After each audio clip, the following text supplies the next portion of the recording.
नमस्कार. महाराष्ट्रातील तमाम माता भगिनींचे आपल्या TV6 मराठी यूट्यूब चॅनलवरती पुन्हा एकदा सहर्ष स्वागत आहे. लाडक्या बहिणींनो, तुमच्यासाठी मोठी गुड न्यूज या व्हिडिओच्या माध्यमातून मी घेऊन आलेलो आहे. कारण की काही दिवसापूर्वी आपल्याला अशी न्यूज आलेली होती की 70 ते 80 लाख ज्या महिला आहे ना, या अपात्र इथे ठरवण्यात आलेल्या आहे. परंतु त्यानंतर एक मोठी अपडेट्स इथे स्वतः आलेली आहे. कारण की त्यानंतर स्वतः जे आपले राज्याचे मुख्यमंत्री देवेंद्र फडणवीस हे लाईव्ह आलेले होते आणि लाईव्हमध्ये त्यांनी इथे सांगितलेलं काय आहे, काय त्यांनी माहिती दिली आहे, याची संपूर्ण डिटेल्समध्ये माहिती या ठिकाणी आपण पाहणार आहोत. त्यांनी के-वाय-सी बद्दल मोठी अपडेट्स या ठिकाणी दिलेली आहे. गुड न्यूज लाडक्या बहिणींसाठी इथे दिलेली आहे.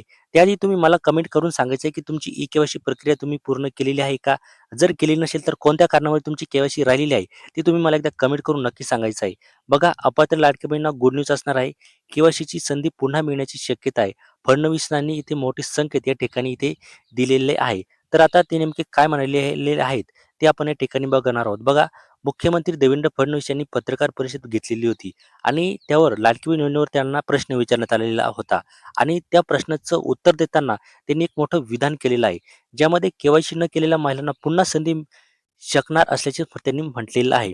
म्हणजे त्यांना पुन्हा संधी ती मिळू शकते. सध्या राज्यातील 1,70,00,000 महिलांची ई-के-वाय-सी पूर्ण आहे.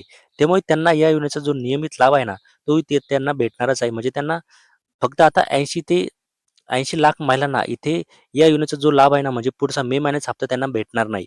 परंतु ज्या 1,70,00,000 महिला आहे ना, त्यांना मे महिन्याचा हप्ता जो आता नियमित त्यांना भेटणार आहे. कारण की त्यांची के-वाय-सी जी आहे ना, ती इथे पूर्ण झालेली आहे.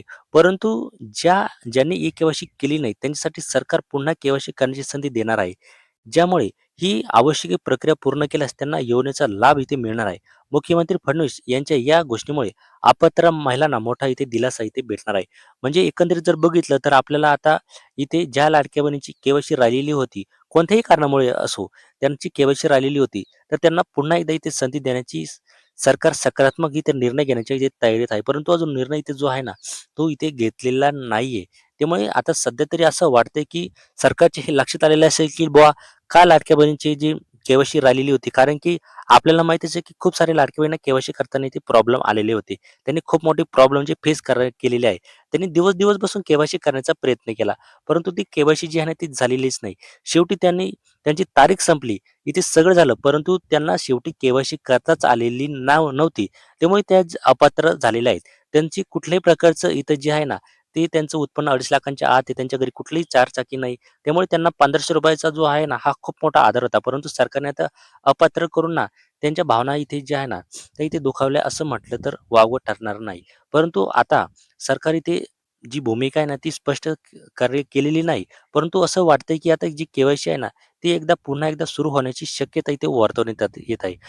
पुढे जे आपले मुख्यमंत्री आहे देवेंद्र फडणवीस यांनी काय म्हटलेलं आहे, की पुरुषांकडून पैसे वसूल करणार आहे. बघा, सुरुवातीला जेव्हा योजना सुरू झाली, तेव्हा पुरुषांनी सुद्धा इथे या योजनेचा लाभ घेतलेला होता.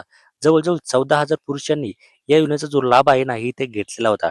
तथापि अशा पुरुषांकडून फसवणूक करून घेतलेले सर्व पैसे वसूल करणार, असं सुद्धा देवेंद्र फडणवीस यांनी म्हटलेलं आहे. आता हे मोठी गुड न्यूज या ठिकाणी मी तुम्हाला सांगितलेली आहे. तर अशाच प्रकारे न्यूज बघण्यासाठी चॅनलला सबस्क्राईब करा, व्हिडिओला लाईक करा आणि हा व्हिडिओ त्या लाडक्या बहिणीपर्यंत शेअर करा ज्यांची के-वाय-सी ती राहिलेली आहे. त्यांना असं वाटतं की आता आम्ही अपात्र झालेलो आहे. तर अशाच प्रकारे भेटूया एका पुढच्या नव्या व्हिडिओमध्ये. तोपर्यंत धन्यवाद.